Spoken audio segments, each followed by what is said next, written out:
July 20th, 1944, 12:42 p.m. Deep in the forests of East Prussia, a heavy leather briefcase sits beneath a conference table. Inside, 2 pounds of plastic explosives rigged to detonate in minutes. Around the table, Adolf Hitler and his top generals, studying maps of a crumbling Eastern Front. The man who placed the briefcase has already left the room. He's walking quickly toward a waiting car, trying not to run. His name is Colonel Claus von Stauffenberg, and in exactly 90 seconds, he believes Adolf Hitler will be dead. The war will end. Germany will surrender. Millions of lives will be saved. Everything depends on the next 90 seconds. The timer ticks down. 60 seconds. A staff officer finds the briefcase in his way. He moves it, just 3 feet to the other side of a heavy oak table support. 30 seconds. Stauffenberg reaches his car. He tells the driver to go, now. 10 seconds. Inside the conference room, Hitler leans over the map table, studying the latest reports from the Russian front. 5, 4, 3, 2, 1. The explosion tears through the room. Windows shatter. The roof collapses. Bodies are thrown across the room. Stauffenberg, nearly a mile away, sees the blast. He smiles. Hitler is dead. It's over. Except he's wrong. To understand why German officers tried to assassinate their own leader, we need to understand how desperate the situation had become. By summer 1944, the war was lost. Everyone knew it, except Hitler. June 6th, D-Day. The Allies landed in Normandy.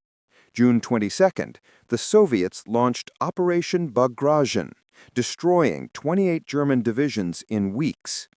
Germany was being crushed from both sides. But Hitler refused to negotiate, refused to surrender. His strategy was simple: fight to the last man. For many German officers, this wasn't patriotism, it was suicide.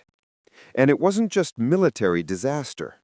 News of Nazi atrocities was spreading: the Holocaust, mass executions, war crimes. Some officers feared they would all be held accountable for Hitler's crimes. Others genuinely believed Hitler had to die to save Germany's soul. The conspiracy had actually been forming for years. The German resistance wasn't a single organization. It was a loose network of military officers, politicians, and civilians who believed Hitler was destroying Germany. Previous assassination attempts had failed. 1938, a bomb plot was called off at the last minute. 1939, a time bomb in a beer hall exploded 13 minutes after Hitler left. 1943, a bomb on Hitler's plane failed to detonate due to cold temperature. March 1943, another bomb hidden in Hitler's coat pocket malfunctioned. Hitler's survival seemed almost supernatural. Some in his inner circle called it Providence protecting the Führer. But the conspirators weren't giving up. By 1944, the plot had evolved. This wasn't just about killing Hitler. It was about replacing the entire Nazi regime. The plan was codenamed Operation Valkyrie. Ironically, Valkyrie was Hitler's own contingency plan, a protocol for the reserve army to maintain order if the SS staged a coup or if there was civil unrest. The conspirators planned to hijack Valkyrie and use it against the regime. Here's how it was supposed to work. Step 1. Kill Hitler. Step 2. Activate Valkyrie, claiming the SS had staged a coup. Step 3. The reserve army arrests all SS and Nazi leadership.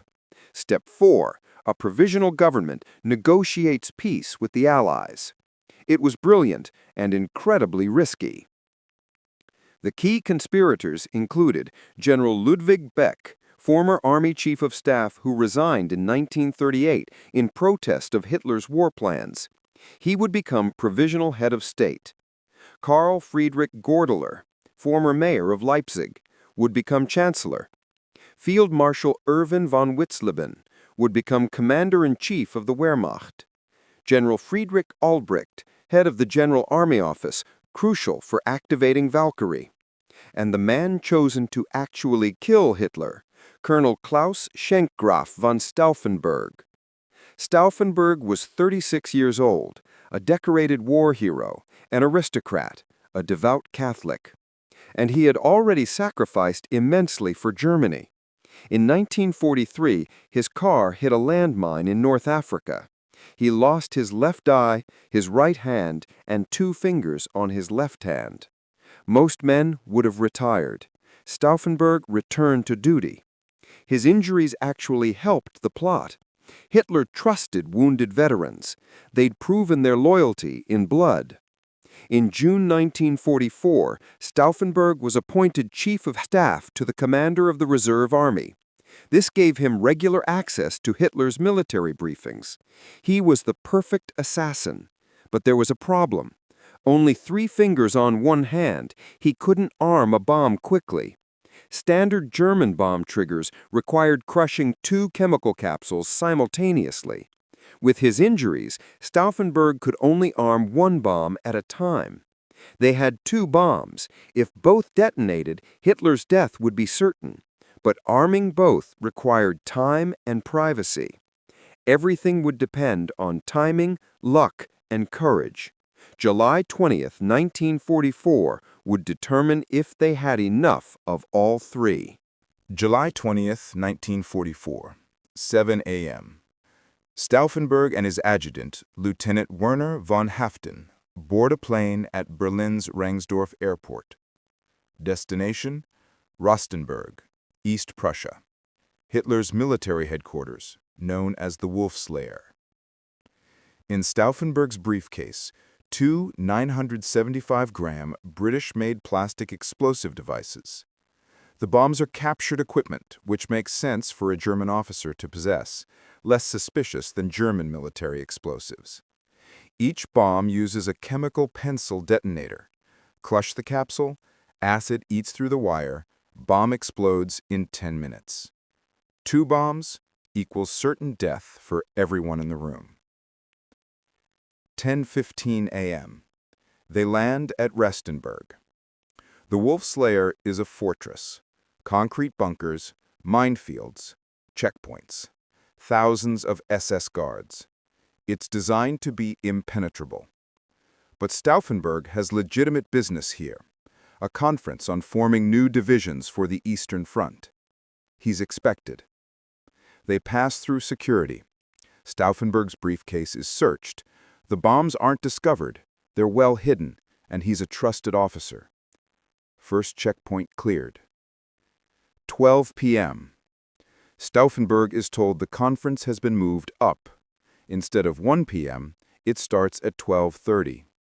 This is a problem. He needs time to arm both bombs. Worse news. The conference location has changed.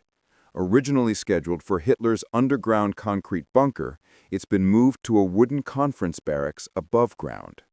The bunker's ventilation system needed repairs. This is catastrophic for the plot. In the bunker, the blast would be contained, concentrated, lethal. In a wooden building with windows, the blast will dissipate.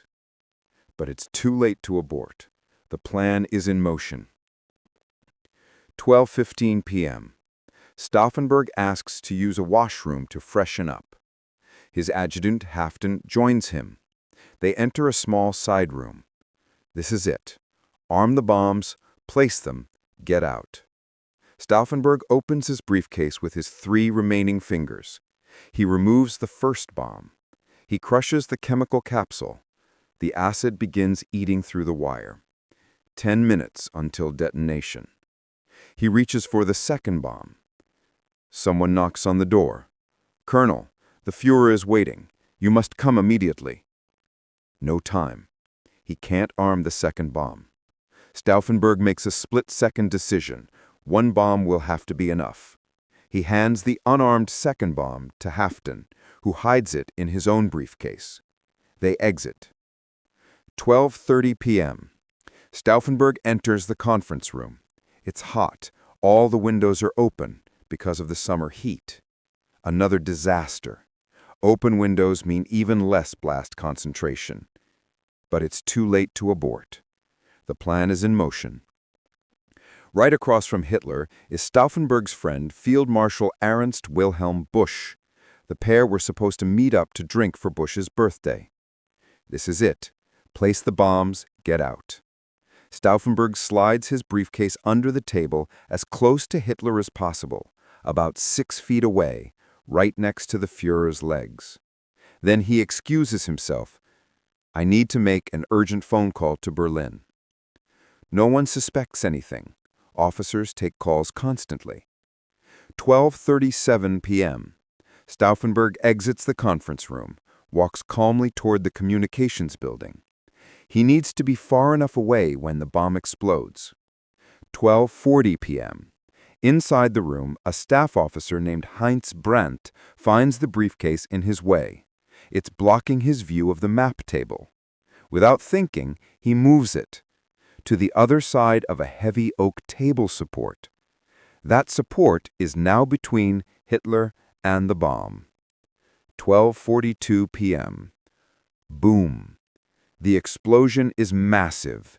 The entire conference room disintegrates, roof collapses, windows shattered, bodies thrown everywhere.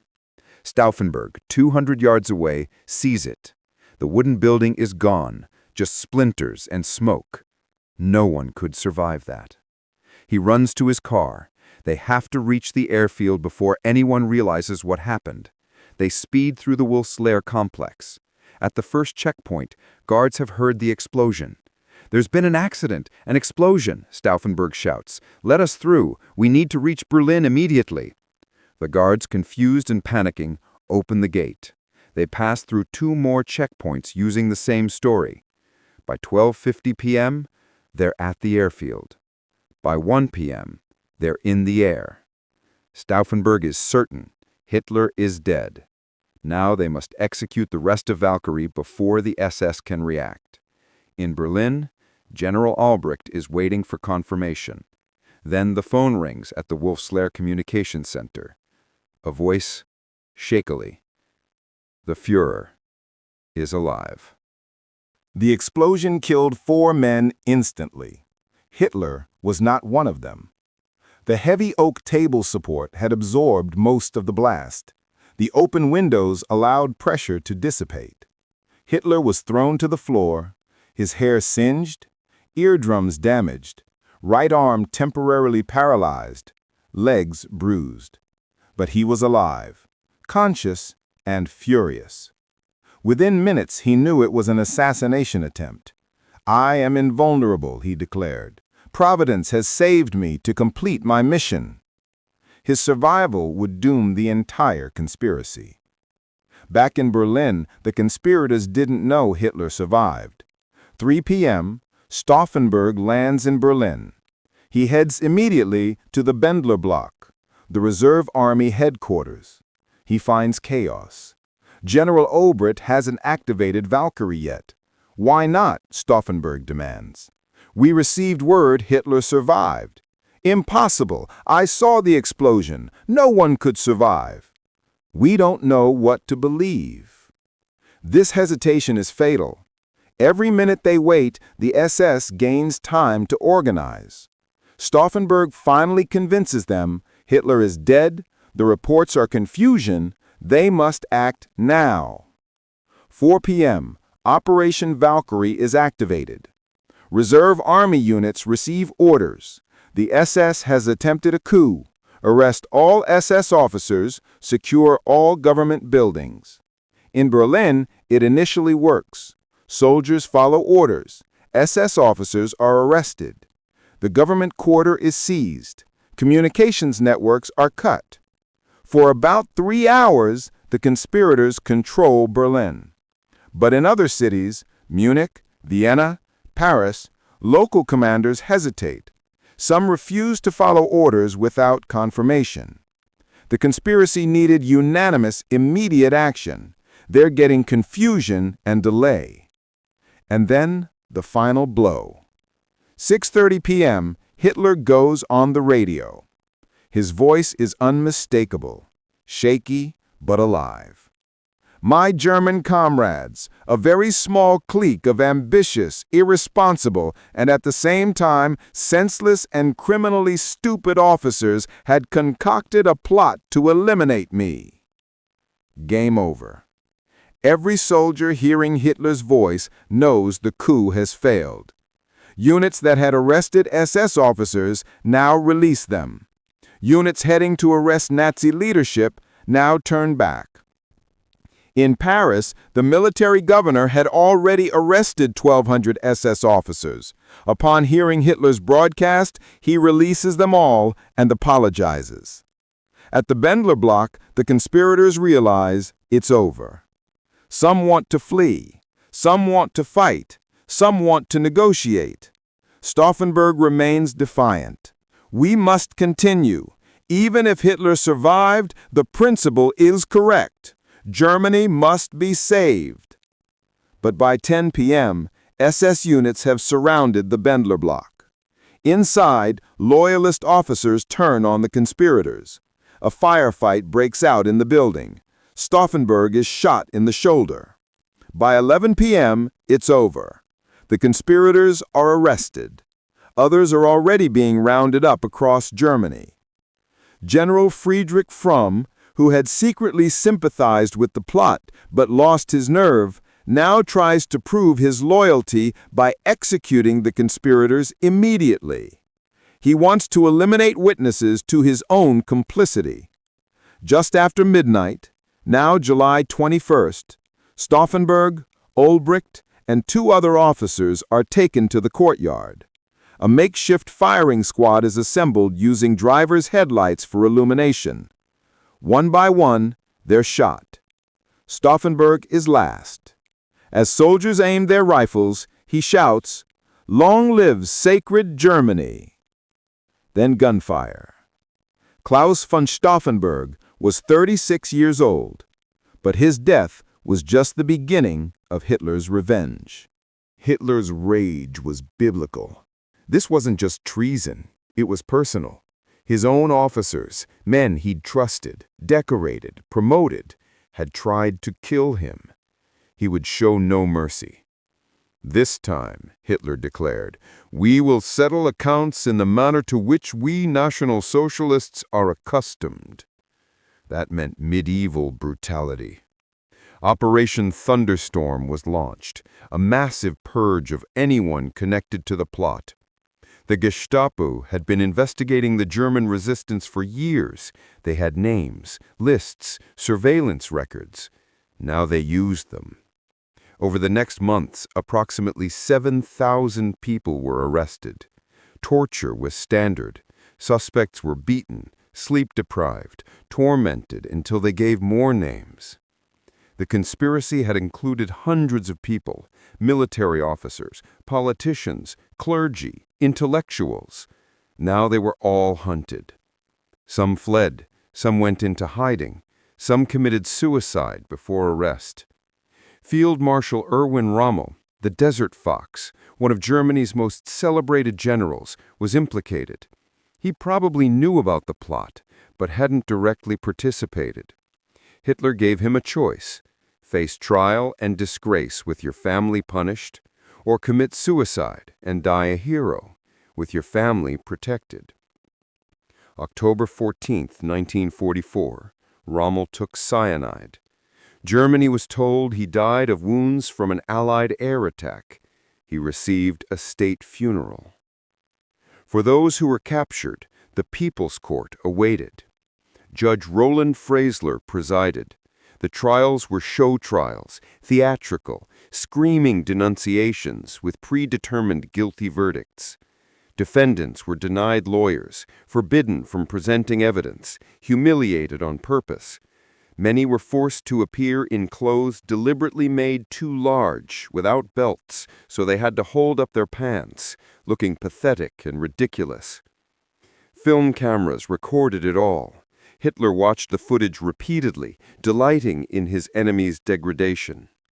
The sentences were always the same: death. But not quick death. Hitler ordered execution by slow strangulation. The condemned were hung with piano wire from meat hooks. The process was designed to take minutes, even hours. Some executions were filmed for Hitler's viewing. Approximately 5,000 people were executed in connection with the July 20th plot.